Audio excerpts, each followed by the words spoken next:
Hello everyone, welcome back to my YouTube channel unfolded maths. मैं हूं अंजू और जैसा कि आप सभी जानते हैं कि हम हमारे इस चैनल पर 10th क्लास की मैथ की सीरीज शुरू कर चुके हैं, जिसमें हम थर्ड चैप्टर की 3.1 एक्सरसाइज तक का सिलेबस कंप्लीट कर चुके हैं विद एग्जांपल्स। और इसी सीरीज में हम आज की क्लास में करेंगे एक्सरसाइज 3.2 से पहले के जो एग्जांपल्स हैं वो सारे हम कंप्लीट करेंगे। उससे पहले हम उस टॉपिक के बारे में ज़रा सा इंट्रोडक्शन ले लेते हैं। हमारा टॉपिक है सब्स्टिट्यूशन मेथड। सब्स्टिट्यूशन क्या होता है?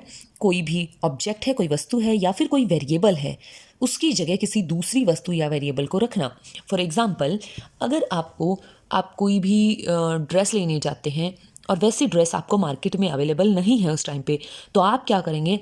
आप उसका सब्स्टिट्यूट ढूंढते हैं कि उसके अल्टरनेट ऑप्शन में हमें कोई ना कोई ऐसी ड्रेस मिल जाए जो हम उस फंक्शन पे यूज़ कर सकें। यानी कि इस तरीके से किसी चीज़ के को हम छोड़ देते हैं और उसकी बजाय दूसरी चीज़ को यूज़ कर लेते हैं जो उसके काम को पूरा कर दे, तो उसको बोलते हैं हम सब्स्टिट्यूशन। अब हमारे एग्जाम्पल 3.2 के जो है वो इसी मेथड पर बेस्ड है। एग्जाम्पल नंबर 4 में हमें क्या कहा गया है? Solve the following pair of equations bye substitution method. Substitution method से हमें क्या करना है? इन दोनों इक्वेशंस को सॉल्व करना है। हम क्या करेंगे? सबसे पहले we can pick either of the equations. हम इन दोनों में से कोई भी इक्वेशंस उठा सकते हैं। इसको हमने इक्वेशन नंबर 1 नाम दे दिया और इसको हमने इक्वेशन नंबर 2 नाम दे दिया। हम इनमें से कोई भी इक्वेशन यूज़ कर सकते हैं। तो हम जो इक्वेशन यूज़ करेंगे वो हमारी अपनी चॉइस होगी, जिसमें से हमें कैलकुलेशन ईजी लगती है उसी को हम यूज़ करेंगे। हम क्या करेंगे? सबसे पहले इक्वेशन नंबर सेकंड को लेंगे जो कि है x + 2y = 3। उसके बाद हम यहाँ से x की वैल्यू निकालेंगे जो कि आ जाएगी 3। 2y इधर जाके हो जाएगा माइनस का 3 - 2y। इसको हम नाम दे देंगे इक्वेशन नंबर 3। आगे हम इस वैल्यू को x की सब्स्टिट्यूट करेंगे इक्वेशन नंबर 1 में। इसके अंदर हम x की वैल्यू को पुट करेंगे। हमारी x की वैल्यू आई है 3 - 2y। तो अगर हम अंदर मल्टीप्लाई करेंगे 7 3 आ गया 21, 7 2 आ गया हमारा -14y एंड -15y = 2।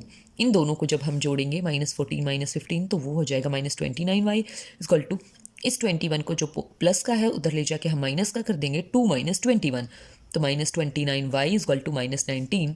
यहाँ से माइनस कैंसिल हो जाएगा। y की वैल्यू हमारी आ जाएगी 19/29।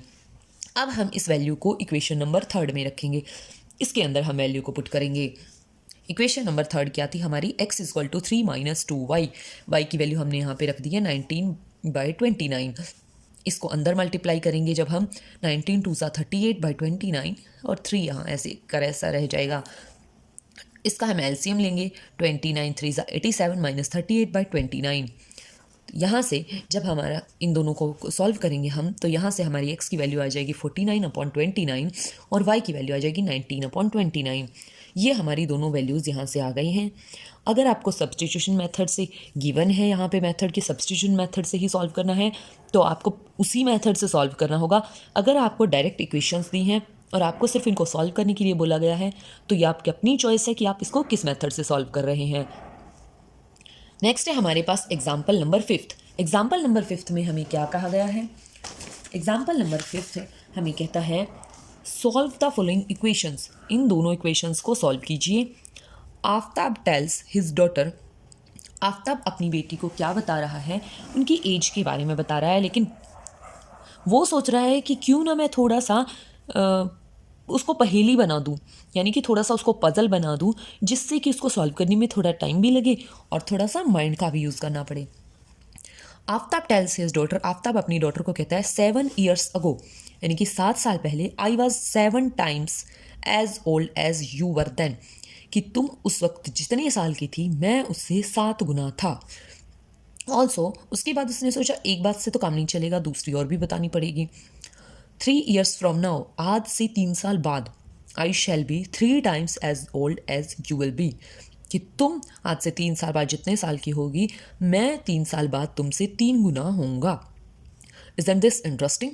क्या ये इंटरेस्टिंग नहीं है? अब आपको ये सब्स्टिट्यूशन मेथड से सॉल्व करना है। हम क्या करेंगे? हम यहाँ पे एज मान लेंगे आफ्ताब की।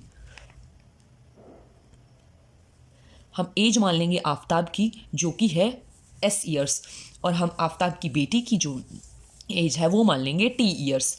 अब अकॉर्डिंग टू क्वेश्चन क्वेश्चन में हमें क्या दिया गया था कि 7 years ago I was 7 times as old as you were then। 7 साल पहले, यानी कि अब अगर उसकी एज s है तो उससे 7 साल पहले क्या था ये, I was 7 times यानी कि 7 गुना था मैं किसके, as old as you were then कि 7 साल पहले तुम क्या थी, यानी कि t अब है उसकी एज, ये t-7 जो ये आपकी एज है ये इनकी प्रेजेंट एज है, आफ्ताब की भी और आफ्ताब की डॉटर की भी। नेक्स्ट में उसने कहा था I shall be 3 times as old as you will be after 3 years, यानी कि इसके 3 साल बाद मैं 3 गुना हो जाऊंगा जितनी बड़ी तुम हो जाओगी। अब 3 साल बाद ये भी तो बड़ी होगी ना, तो ये हमारी 2 इक्वेशंस बन गई हैं। इसको हमने नाम दे दिया इक्वेशन 1 का, इसको हमने नाम दे दिया इक्वेशन 2 का। अब हमारे पास जो दोनों इक्वेशंस आई थी उसके बाद हमने क्या किया, सेकंड इक्वेशन को उठा लिया है जो कि हमारे पास थी s-3t इक्वल टू 6। इस तरीके की हमारी इक्वेशन सेकंड थी। इससे हमने क्या निकाला है, s की वैल्यू निकाली है जो कि आई है हमारी 3t इक्वल टू 6। s की वैल्यू निकालने के बाद हम क्या करेंगे, इसको इक्वेशन फर्स्ट में पुट कर देंगे। इक्वेशन फर्स्ट हमारे पास क्या थी, इक्वेशन फर्स्ट थी हमारे पास s-7t प्लस 42 इजक्वल टू 0।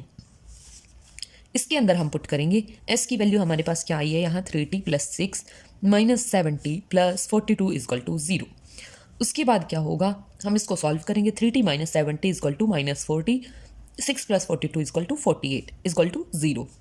यहाँ से हम क्या करेंगे, माइनस 40 इक्वल टू माइनस 48, तो यहाँ से हमारी माइनस से माइनस कैंसिल हो जाएगा और यहाँ से हमारी t की जो वैल्यू है वो आ जाएगी 12। तो t की वैल्यू हमारी यहाँ पे 12 आ गई है, यानी कि जो ये t आई है ये हमने क्या मानी थी, हमने उसकी डॉटर की एज मानी थी, यानी कि present age of Aftab's daughter, Aftab की जो डॉटर है उसकी प्रेजेंट एज हमारी निकल चुकी है। अब हमें चाहिए है आफ्ताब की एज, तो हम क्या करेंगे, ये जो t की वैल्यू आई है इसको इक्वेशन नंबर सेकंड में पुट कर देंगे which is equal to s-3t equal to 6। जब इसके अंदर हमारी वैल्यू को पुट करेंगे हम t की, तो s equal to 3t plus 6 जो हमारी यहाँ से आ चुकी थी। उसके बाद हमने क्या किया है, s इक्वल टू 3, t की वैल्यू 12 प्लस 6 यानी कि 12 3 36 प्लस 6, तो s की वैल्यू हमारे पास आ गई है 42, यानी कि ये हमारी आ गई है प्रेजेंट एज ऑफ आफ्ताब। ये हमारी आफ्ताब की प्रेजेंट एज आ गई है। ये था हमारा क्वेश्चन नंबर 5। अब चलते हैं हम हमारे क्वेश्चन नंबर 6 की तरफ। क्वेश्चन नंबर 6 में क्या कह रहे हैं, in a shop the cost of 2 pencils and 3 erasers is 9 rupees and the cost of 4 pencils and 6 erasers is 18 rupees. Find the cost of each pencil and each eraser. हमें बताया गया है कि 2 पेंसिल और 3 इरेज़र, इनका अगर हम total करते हैं इनके रेट प्राइस का तो हमारे पास 9 रुपीज़ आ रहा है, और अगर हम 4 पेंसिल और 6 इरेज़र टोटल प्राइस देखते हैं तो वो 18 आ रहा है। Find the cost of each pencil and each eraser, यानी कि ऐसे ही जब दोस्त को घुमाना हो कि हाँ भाई उसको एग्जैक्ट रेट नहीं बताना हमें, उसको सिर्फ है ना गोल गोल घुमाना है कि हाँ मैं तो इस प्राइस में सामान को लेके आया हूँ, तो उसके लिए ये पहेलियाँ बहुत ज़्यादा, ये पज़ल जो होते हैं बहुत ज़्यादा यूज़फुल रहते हैं। तो इसमें हम क्या करेंगे, सबसे पहले हम हर एक पेंसिल की कॉस्ट मानेंगे जो कि x रुपीज़ मान ली, उसके बाद पेन की कॉस्ट मानेंगे जो कि हमने y रुपीज़ मान ली।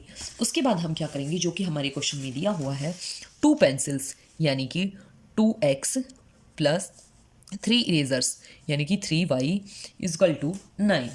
सेकेंड इक्वेशन हमारी क्या बनेगी, 4 pencils cost of 4 pencils plus 6 erasers is equal to 18। तो अब हम क्या करेंगे, इस इक्वेशन को इक्वेशन नंबर 1 मान लेंगे, इसको हम मान लेंगे इक्वेशन नंबर 2।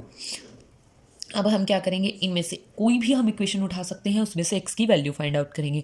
आप चाहें तो y की भी फाइंड आउट कर सकते हैं, इससे आपके आंसर पे कोई भी इफेक्ट नहीं पड़ेगा, आप किसी की भी वैल्यू आगे या पीछे निकाल सकते हैं।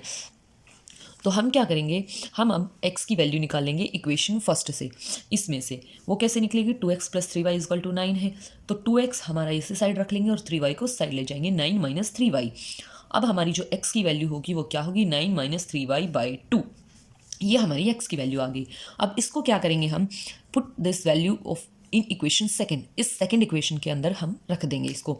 तो हमारी जो ये एक्स की वैल्यू है इसको इधर रखने के बाद 4x की जगह रख दिया 9 माइनस 3y/2 प्लस 6y, ये as it is equal to 18 as it is. तो हमें पता है 2 2 ज़ा 4, यहाँ पर 2 आ गया। उसके बाद क्या होगा, 2 अंदर क्या बचा 9 माइनस 3y, ये as it is plus 6y is equal to 18। इसके बाद हमने क्या किया, यहाँ से अब यहाँ देखेंगे, यहाँ हमने मल्टीप्लाई किया 2 9 ज़ा 18, यहाँ पे आ गया 18।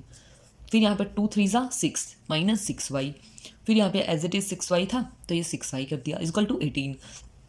तो यहाँ से क्या हो गया, ये 6y से 6y कैंसिल हो जाएगा। अब हमारे पास 18 इक्वल टू 18 रहा है। अब आप मुझे ये बताओ, क्या आपके लेफ्ट हैंड साइड या राइट हैंड साइड में कोई भी वेरिएबल एग्जिस्ट कर रहा है? हम देख रहे हैं कि यहाँ पे दोनों साइड कांस्टेंट टर्म है, यहाँ पे कोई भी वैल्यू ऐसी x और y कोई भी एग्जिस्ट नहीं कर रहा है। अब हम इसके अंदर y की कोई भी वैल्यू रख दें, इसके अंदर अगर हम y की कोई भी वैल्यू रख देंगे, क्या ये हमारी जो इक्वेशन बनी है ये सॉल्व हो जाएगी? या तो फिर हम ये कहें कि क्या ये चेंज हो जाएगी, इस पर कोई इफेक्ट पड़ेगा? y की वैल्यूज़ कितनी भी चेंज कर लें लेकिन इसके ऊपर हमारा कोई भी इफेक्ट नहीं पड़ेगा। तो इसलिए हम क्या कह सकते हैं, दिस स्टेटमेंट इज़ ट्रू, क्योंकि हमें पता है 18 हमेशा ही 18 के इक्वल आएगा, चाहे हम y की x की कोई भी वैल्यू रखते रहें। This statement is true for all values of y। We do not get a specific value, यानी कि हम कोई भी पर्टिकुलर वैल्यू यहाँ पे नहीं रख सकते हैं y की। देयरफॉर हम ये बोल सकते हैं कि हमारी जो इक्वेशन 1 है और जो इक्वेशन 2 है हैज़ इनफाइनाइटली मैनी सॉल्यूशन, यानी कि इसका कोई भी एक सॉल्यूशन हो नहीं सकता। तो इस क्वेश्चन के हमारे पास इनफाइनाइटली मैनी सॉल्यूशंस एग्जिस्ट करेंगे। नेक्स्ट है हमारे पास एग्जाम्पल नंबर 7। इसमें क्या पूछा गया है, 2 rails are represented by the equations x plus 2y minus 4 is equal to 0। Second हमें दी गई है equation 2x plus 4y minus 12 is equal to 0। अब हमें ये बोला गया है will the rails cross each other, यानी कि इस क्वेश्चन में हमें क्या बोला गया है, दो ये जो इक्वेशंस बनाई हैं रेल्स के लिए, यानी कि जो यहाँ पे रेल्स हैं वो लाइंस को ही डिनोट कर रही हैं।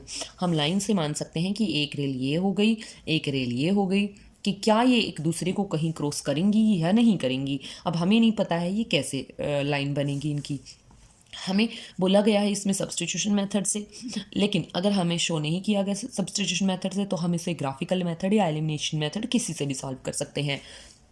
हमारे पास क्या है, given pair of linear equation is x plus 2y minus 4 equal to 0, 2x plus 4y minus 12 equal to 0। तो हम क्या करेंगे, इसको इक्वेशन नंबर 1 मान लेंगे, इसको इक्वेशन नंबर 2 मान लेंगे।